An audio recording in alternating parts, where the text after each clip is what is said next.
तो प्रेसिडेंट ख़ुद जाके उन्होंने एयरपोर्ट पे रिसीव किया और ये बड़ी प्रोटोकॉल को बालाए ताक रख के यूएई ने ये किया। बढ़ जाते हैं हम जी हाँ, भारतीय वजीर आजम का दौरा मुत्तहदा अरब इमारात और काफी अहमियत का हामिल समझा जा रहा है। 3 दहाइयों में पहला भारतीय वजीर आजम का दौरा है। ये हम जानते हैं कि ये जो दौरा है ये यूक्रेन पर हमले के बाद उनका पहला गैर मुल्की दौरा है। प्रधानमंत्री नरेंद्र मोदी जब इस बार 28 जून को संयुक्त अरब अमीरात की यात्रा पर गए तो यूएई के राष्ट्रपति शेख मोहम्मद बिन जायद अल नहयान प्रोटोकॉल तोड़ अबू धाबी एयरपोर्ट पर खुद उनके स्वागत में खड़े दिखे। वहीं जब पाकिस्तानी पीएम शहबाज शरीफ यूएई गए थे तब उन्हें रिसीव करने यूएई के न्याय मंत्री पहुंचे थे।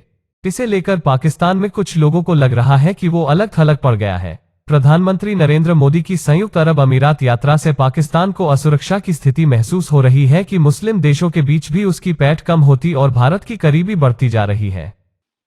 कि अगर इंडिया की जो पार्टनरशिप है वो अमीरातीज के साथ इस तरह की है तो आप क्या समझते हैं कि where does Pakistan stand in that?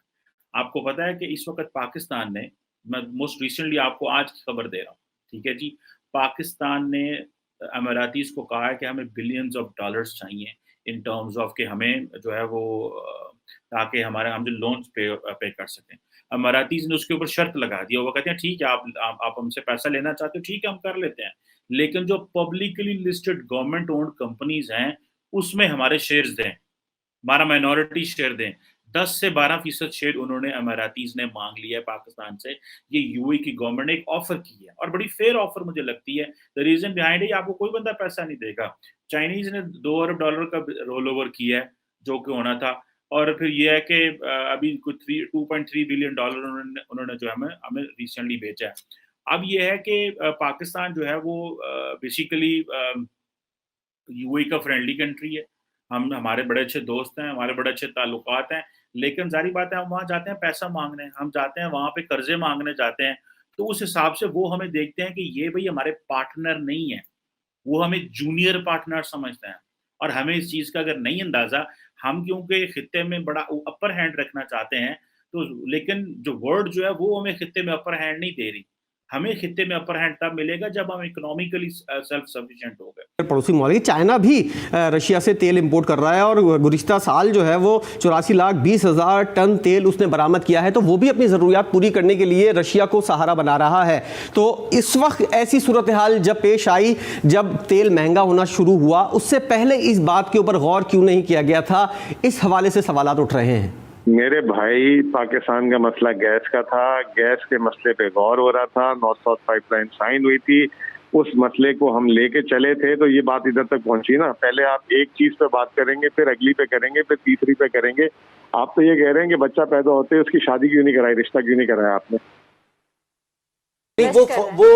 ये इन्होंने वादे, मैं यही सोच रहा हूं कि अगर आपके जो ट्रेडिंग ताल्लुकात हैं, जो तजारती ताल्लुकात हैं दोनों मुल्कों के, वो $1.5 अरब सालाना है, तो आप $75 अरब उठा के कहां लगा देंगे इंडिया के अंदर? और नहीं लेकिन हमारा तो डॉक्टर साहब बड़ा फेलियर नजर आ रहा है कि देखें ना, एक तरफ इंडियन प्राइम मिनिस्टर जा रहे हैं ईरान के साथ चाबहार उन्होंने कर लिया, पोर्ट भी साइन कर ली और इन्वेस्टमेंट्स के मुआहदे भी कर लिए, अब वो जाके अरब मुल्क में जो है वो कर रहे हैं। इससे पहले आपको पता है कि किंग सलमान, उस वक्त क्राउन प्रिंस सलमान जो है वो भी इंडिया गए और वहां पे करके आए। हम जब अपोजिशन में भी होते हैं तो हमें इतना, हमारा कल्ब इतना वसी होना चाहिए कि हम हुकूमत की अच्छी बातों को उसकी तहसीन कर सकें।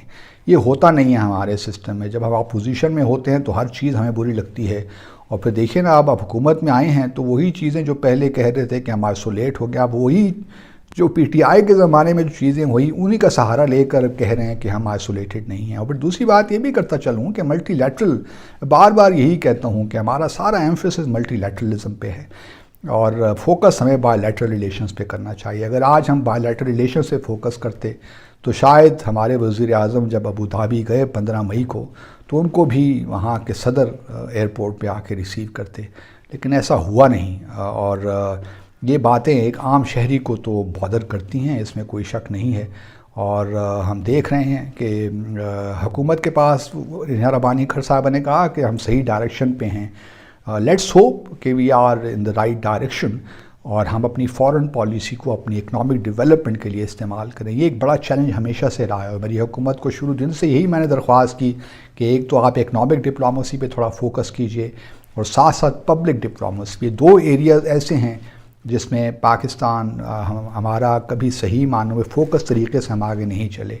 तो अगर हम इस दो चीज़ों पे आगे चलेंगे तो ख़ुद ब खुद आप देखेंगे कि हमारे जो बायलैटरल ताल्लुकात हैं उसमें सब्सटेंस पैदा होगा और फिर दुनिया हमारी कदर भी करेगी।